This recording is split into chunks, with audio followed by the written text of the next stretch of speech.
Can So help. we're gonna talk about SPECT-CT this morning, and this becomes a more frequent conversation with us when we do our weekly conferences. So I thought I'd do a dive into what it is and what the evidence is behind it.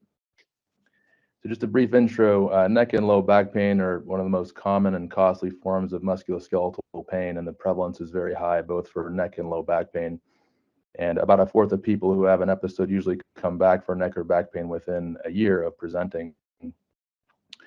When it turns into chronic issues, low back pain is the leading cause of disability in the Western world, and it's the second most common reason for a physician visit to in the United States.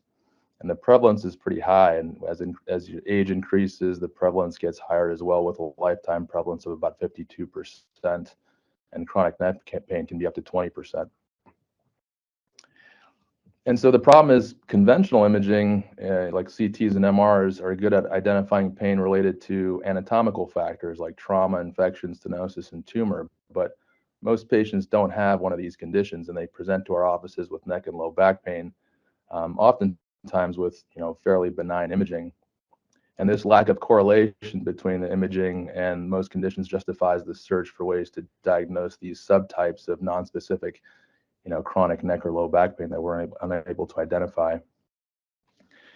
So this is a common example. This is one of my patients who presented with neck pain, and before I went to see her, I was looking at her imaging and trying to figure out what potentially could be going on here. And the imaging outside of maybe a high T1 slope and maybe a little bit of disc space degeneration at the 5-6 level, some osteophytes, it looks fairly benign. And her MRI, she has a little bit of modic end plate changes and maybe a little annular tear at 5-6 and maybe some minor disc herniations, but she really wasn't complaining of any stenosis.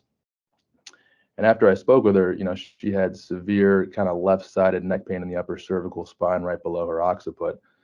And so I really, you can see a little bit of degeneration up there, but nothing blatantly obvious. So she's someone who we end up getting a SPECT-CT scan on, and it shows pretty significant uptake of the left C23 level, which really clarified this and ultimately sent her for some injections, and it identified where she was hurting quite a bit. This is another example of a of a patient, an elderly lady who had chronic low back pain. She was status post L2 to L5 decompression. Really wasn't complaining of any radicular symptoms, but as you can see, multi-level degenerative disc disease, and pretty significant collapse at 4, 5, and 5-1 with loss of lordosis. You look at her MRI; she's got some modic end plate changes at 5-1, maybe a little retrolisthesis. Um, and if this is someone who comes to your office looking to kind of do something surgically after they've failed, all the conservative measures, you might be tempted to do something at 5-1 or 4-5 or maybe even higher up and do more. Um, but someone who really wanted to localize, try to figure out where her pain was coming from, if possible. So she also got a SPECT-CT as well, and it showed pretty isolated uptake at the 3-4 level in bilateral facets. So perhaps a level that we wouldn't have included in a surgical plan or any type of treatment plan really, but just further shine some light onto potentially what could be going on. So what is SPECT? It's single photon emission computed tomography. It was really gained widespread use in the 80s, and it's a nuclear medicine imaging technique using gamma rays. And so the images are taken after an injection of nuclear medicine radioisotope into the vascular system, and then this radioisotope is attached to a specific ligand that can bind to certain types of tissues in the body. And where the concentration is seen, the gamma camera can pick it up and kind of show us where things are concentrating. Of particular interest to us is the radioisotope technetium-99 methylene diphosphonate. So this is the one that we use when we get SPECT-CT scans, and it's specific for osteoblast activity. It's got a half-life of about 6 hours. And so how this test is done is basically the patient will present to the nuclear medicine department. They'll get a standard injection of technetium, and they have to wait for about 2 to 3 hours until it circulates throughout the body. And then after that, they go and lay for the SPECT scan. So it is a bit of a time-consuming test. It's not just as simple as getting like a regular CT scan. And then you get the images, and you can see the images on the bottom right of what you get when you obtain the SPECT images.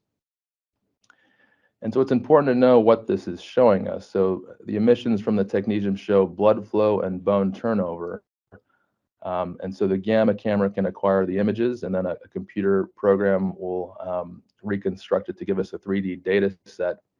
And so the emitted rays are collected by the collimator, where it's parallel to the collimator, and then it's seen by the crystal in the camera and picks up the images. But one of the downfalls of SPECT is that it has poor spatial resolution of the anatomic structures.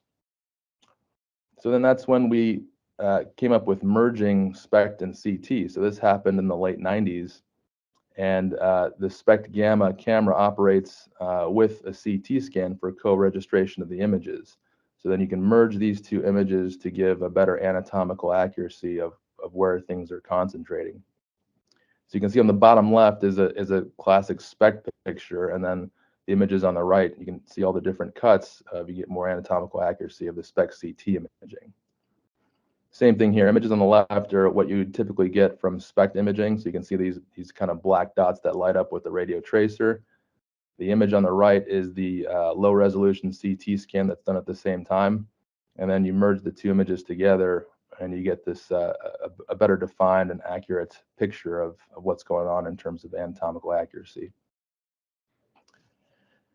There is radiation associated with SPECT-CT that we should be aware of. So a conventional CT scan, head and neck CT is 1 to 2 millisieverts, and a chest, abdomen, and pelvis can be up to 20 millisieverts.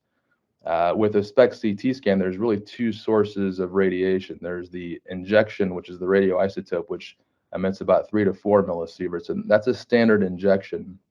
Typically, in our institution, we give about 20 to 25 millicuries of technetium. And whether we're studying the cervical spine or the lumbar spine, it's a standard dosage because it has to go through the vascular system and in order to be seen. So you can't really cut that down, that radiation hit. But the CT scanner, again, it's a low resolution. It's about a fourth of conventional CTs. So there is a radiation hit associated with SPECT-CT that we should be aware of.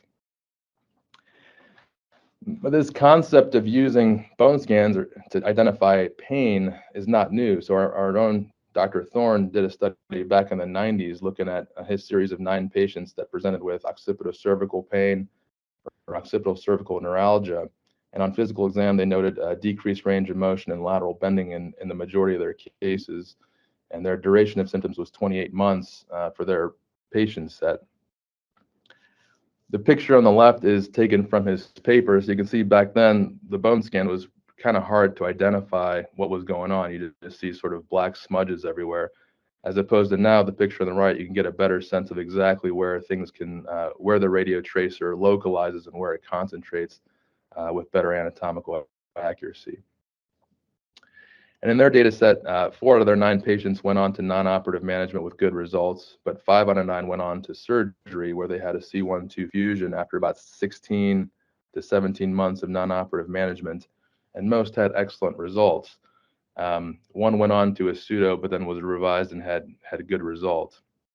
So the conclusion was that the C1-2 fusion was helpful for decreasing occipital cervical pain due to C1-2 lateral mass arthritis. But so the question remains, does a hotspot equal pain? And so that's what I tried to gather here. I looked at the data as much as we could. There's not a ton of data on SPECT-CT scan, but I really tried to identify and answer these 3 questions. Does SPECT-CT identify pain? Does it influence decision-making in terms of surgeon decision? And do patients respond to surgery based on SPECT-CT scan findings? So we'll go through it here. So this is a retrospective review looking at trying to identify prevalence and incidence. And so this is a 534 patients underwent SPECT scan for spinal pain specifically over a 7.5-year period. And 81% had at least one positive abnormality in the spine. And by far and away, the majority was at the facet joints at 42, and then at the end plates at 30%. And the prevalence in the cervical spine was 37%, and lumbosacral spine was 44%. And when they did their secondary analysis, you can see that the incidence of the positive SPECT scan increases with age, with the patients over 70 having about 80% positive scans. So The conclusion here was there's a high prevalence of positive CT scan with the incidence increasing with age. This was an interesting prospective comparative study looking at SPECT-CT in patients that had back pain and those that did not have back pain. So they had their group 1 was their patients who had nonspecific chronic low back pain, and group 2 were patients who received SPECT-CT scan for any other condition. So these patients did not have back pain. It was a control group for them. There's about 100 patients in each group, and they graded their hotspots at a 0 to 2, with 2 being a clear hotspot. And the results were that the odds of finding normal imaging in the control group were 2 times higher than in the group with non-specific chronic low back pain. And if you just look at the clear hotspots, so grade 2, the odds of finding normal imaging in the control group were 7 times higher. And so they identified that potentially this could have a potential in diagnostic workup with a high sensitivity. This was a cool study looking at specifically at facet, cervical facet injections. And so what they did here was a retrospective review and of all their patients who had suspected cervical facet pain, but the site of the facet was determined, the site of the cervical facet injection was determined by the pain team. Now all these patients had SPECT, but they didn't use SPECT to do their injections. And they wanted to see if their injections correlated with SPECT-CT, if that would have a better result as opposed to when it didn't. So they had 112 patients. In their first group, they had 89 patients with an intervention occurring at the level of maximal uptake on SPECT-CT. And group 2 had 23 patients where the intervention occurred at a level that was different than the uptake on SPECT-CT. And really what they found is when the injections were concordant with SPECT-CT, they found a better pain relief at both 50 and 80% at 24 hours. So this is a short-term study, but nevertheless, they found that they got better pain relief when it was injected at an area of high SPECT-CT versus when it wasn't. Now, what about the lumbar spine? So this is a prospective study looking at 47 patients with low back pain that were randomized into 2 groups. So group A underwent SPECT-CT scan prior to their injections, and they received the injection where they were SPECT positive. And group A2, they were SPECT negative, and they were treated like group Bs. And group B received injections based off of the referring physician. So they just kind of had a standard referral to pain management with injections. And then they compared these 2 groups. They looked at all these patients and then determined their pain scores at 1, 3, and 6 months post-injection. And in terms of the patient population, there was no difference in baseline pain scores, but group A1, which had the injection based off of the SPECT scan, had a significantly higher pain improvement at 1 and 3 months than the other groups. And at 6 months, the pain scores kind of returned to even. So not only did they have a better pain relief, but the number of facet joints treated was reduced from 60 to 27. So the SPECT scan really allowed them to focus on where to do their injections and minimize the number of injections that were required. And on top of that, in that group as well, 6 out of 15 groups had facet joints injected in a location that were completely different from where the original referring physician had requested the injections. They did a sub-analysis as well of cost, and if you look at Medicare reimbursement for injecting 4 facet joints, which is fairly standard, it's about $2,257 to $2,257, and getting a SPECT scan is about $800. So if you extrapolate that to 100 patients, without SPECT, it's about $225,000, but with SPECT, you can minimize that to $188, so it's about a $37,000 cost savings. So the conclusions were that the SPECT-CT helped identify patients with low back pain who could benefit from facet injections with a cost savings. This was a really cool study looking at if there's a correlation between findings on MRI versus CT scan, SPECT-CT scan. So they had 31 patients with severe axial low back pain that underwent MRI and SPECT-CT scan, and they identified 230 facets, and they graded the facets on MRI based on synovial appearance, and they came up with four morphological patterns. So it was light, mottled, narrowed, and obliterated. And basically, they tried to figure out which characteristics on MRI would be correlated with a positive SPECT-CT scan. So these are pictures of what they look like. So you can see on the bottom, A is the light group. That's kind of the normal group. B is the mottled appearance of the synovium. C is narrowed, and D is obliterated. And what they found was that this mottled group, so picture B in the bottom left, has a high specificity for SPECT positivity, as opposed to the other groups which did not show that. And on secondary analysis, they looked at, what kind of facet appearance might also contribute to having a positive SPECT, and it was this, what they classified as a bony hook. So oftentimes we see this on MRI where you see bone being laid down, and that also correlated with a positive SPECT scan as well. And interestingly, they looked at facet diameter and facet area, and these did not correlate with a positive SPECT scan. So the conclusions here were that, there's this chronic degenerative osteoarthritic process that involves active synovial inflammation, and this is likely what's being identified by the SPECT-CT scan. And enlarged facets are not necessarily actively inflamed.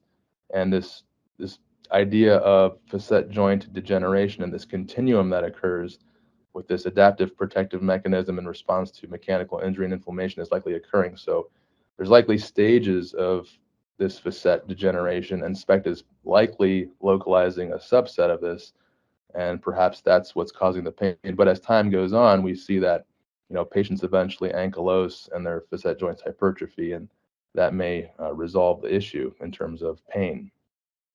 But SPECT-CT scan can give some functional data of the pathophysiologic process of facet joint degeneration. This is just a quick study that I threw in there looking at if you have someone who you're thinking about doing an injection on to kind of confirm if the facet is causing pain. This is a prospective study looking at intra-articular blocks versus medial branch blocks. And this study showed that the intra-articular blocks were much more significant at the 12-week mark in reducing pain as opposed to medial branch blocks.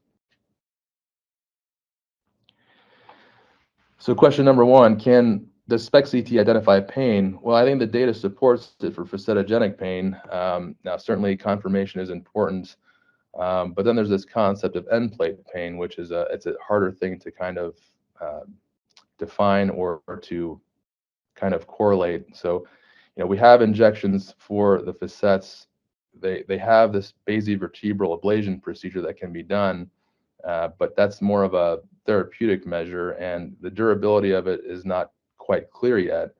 But certainly for facet joints, we have a better way to kind of isolate that with injections. I think we still need to do some more work in trying to figure out if the end plate pain can be, if we have a diagnostic test for that.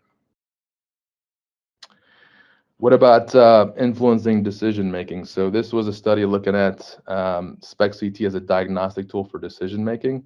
They did a retrospective review of patients with chronic axial neck or back pain with clinical features of facetogenic pain, and really with benign MRI and CT findings. And their inclusion criteria was listed there, so they did a lot of conservative management, and really the MRIs and CT scan were insufficient to diagnose pain. So they had 72 patients included. There was 25 cervicals and 49 lumbars. And in the cervical group, they found 52% had a positive facet joint uptake, and then lumbar group 69% had that. And so they potentially identified pain generators in 92% of their cervical patients and 86% of their lumbar scans. And the facet joints were in 65% of that population. And they reported that significantly changed their clinical decision making, where 60% of these patients went on to a steroid injection as opposed to another treatment modality. This is a study looking at a retrospective review of all SPECT scans done at an institution for multiple reasons, not only for pain. So you can see here that 212 SPECT-CT scans were performed for a variety of reasons, but the majority were done for pain. And by far and away, the common theme is the most common areas of uptake specifically for pain were at the facet joints and at the end plates. But more importantly, in their subset, they looked at the decision on to change or the impact of the patient management, and their impact, their treatment plan changed in 81% of their cases, whether it was an invasive procedure or conservative management. So this significantly changed their decision-making process on what to do with their patients. This is a study that I think we're all familiar with. This was done by one of our past fellows, Ruan, where we looked at the evaluation of additive impact of SPECT-CT on clinical management of symptomatic spine pathology. So this was a study where 10 clinical vignettes with images were presented to 27 spine surgeons, and then the surgeons independently selected treatment options ranging from non-op to pain management to surgery. And then the cases were randomly reordered and re-presented to surgeons, but with the addition of SPECT-CT scans.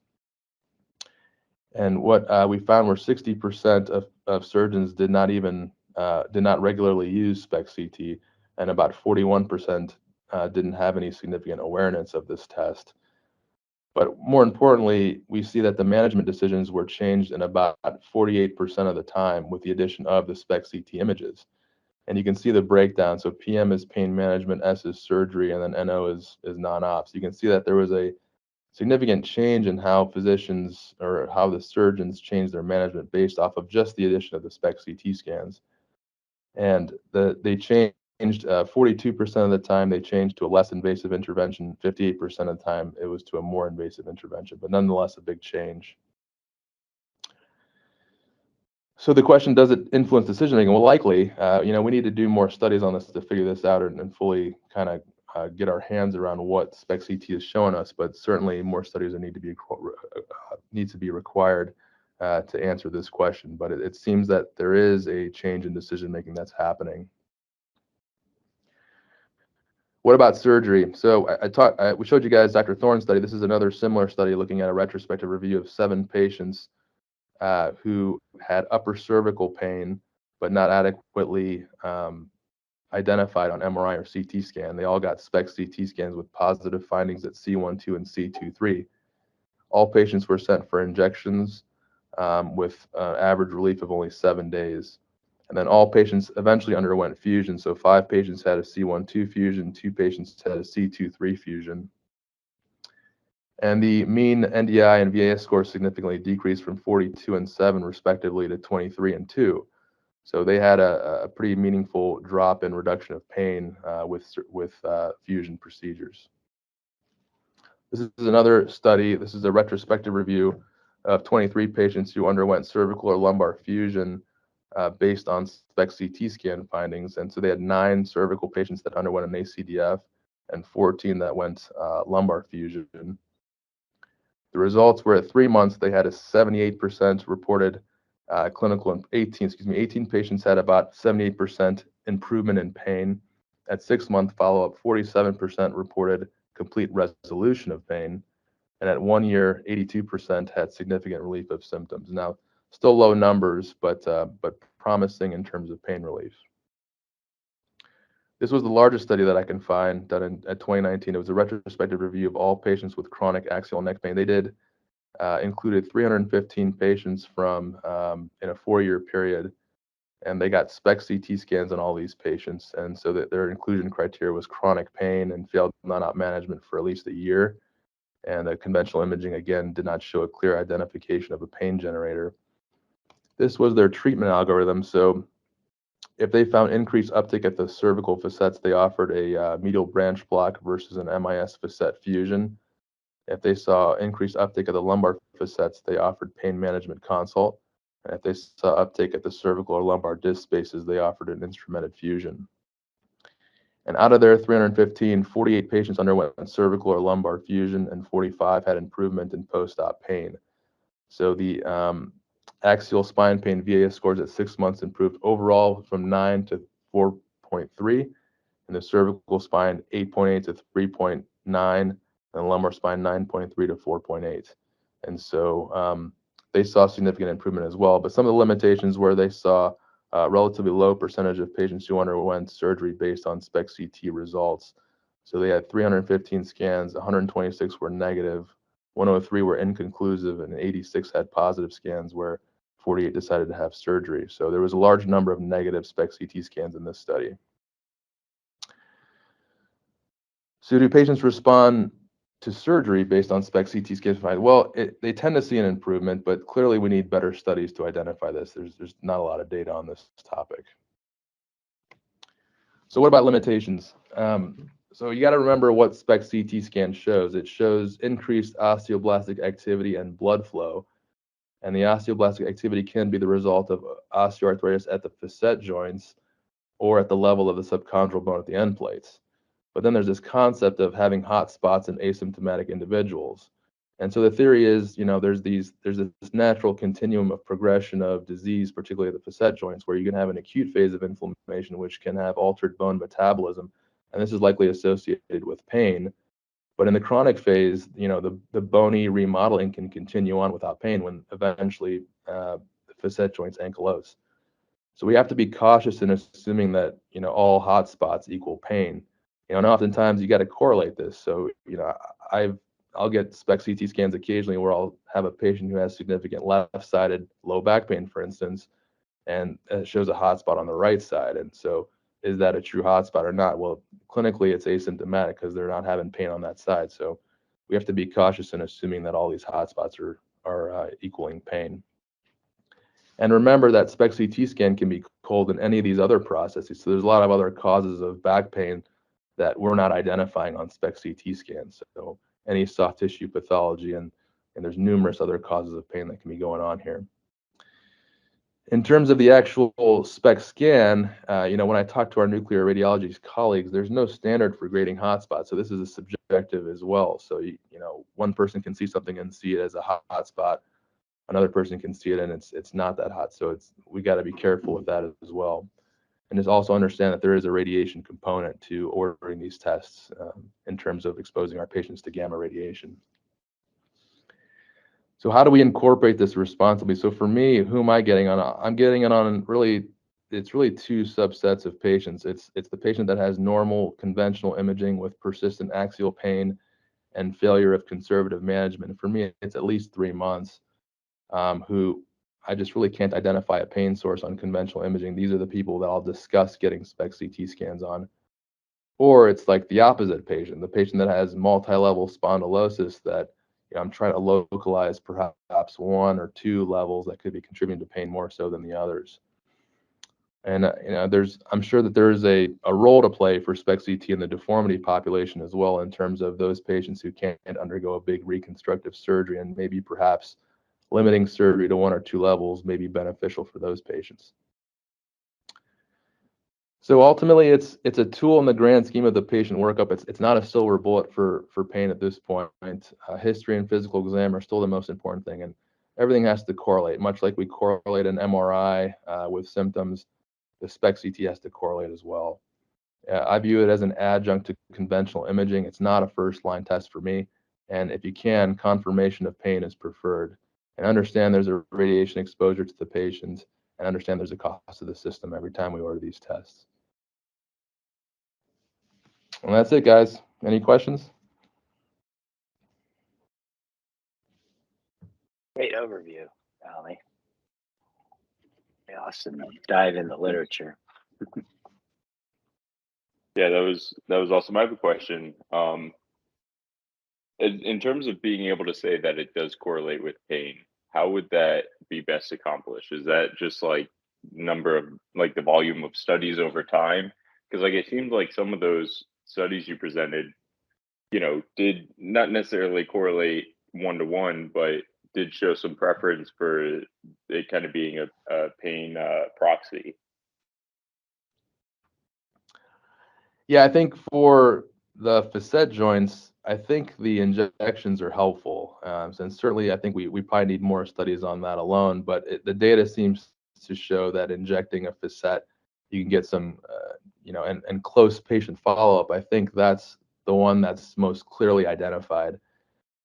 In terms of, the second most common finding on SPECT-CT was the end plate issue, and that's a tough one, right? There's no easy injection for that. So I think we just probably need to do larger studies based on treating those levels in terms of if that includes surgery, if it includes, the basivertebral injection is some sort of a mechanism to ideally be best to diagnose that before surgery, obviously, but certainly, we have to do some better studies to kind of further tease that out. I don't know that there's a great way to do it right now. And then keep in mind that in terms of pain, it is a continuum. So much like, knee or hip arthritis, where, you have pain, but you can still function. It is really a quality of life, it seems like. So a lot of patients, may perhaps even burn out their facet joint pain, and it may resolve with time as well. So that's what makes this topic really kind of challenging to study. So we just have to do some more work to figure it out. Yeah, it's kind of interesting that it's been around for so long and we still don't really understand everything, but I think it could be a really useful test once we kind of put some real research behind it. Yeah, definitely. Ali, do you get, you have to have MRI as well just to study the disc? Or is any case that you just rely on SPECT? Yeah, not yet, Dr. Ray. I get the MRI just to make sure there's not pain associated with a neurologic cause. So if they have, significant stenosis or an area of, neurogenic claudication type symptoms. So for me, I haven't made the leap yet to just go straight to SPECT-CT because I'm not that confident in it yet to make a surgical decision on it. So for me, it really is at this point, after I get the standard imaging, I really kind of have to rule out the most common things that we see first before I move on to it. So yeah, for me, it's kind of a secondary test at this point. Sounds reasonable. And also the cost of CT, MRI, and SPECT, how those compared? Do you have any idea? Just don't know. SPECT-CT is around $800. I think standard CT is a little bit less, and I think MRI is a little bit more. I think MRI is around $1,000, if I'm not mistaken. Yeah. Okay. All right, guys. Thank you much. Have a great Monday and have a great week. Yeah. Thanks, Ali. Have a great Great, day. Ali. Thank you.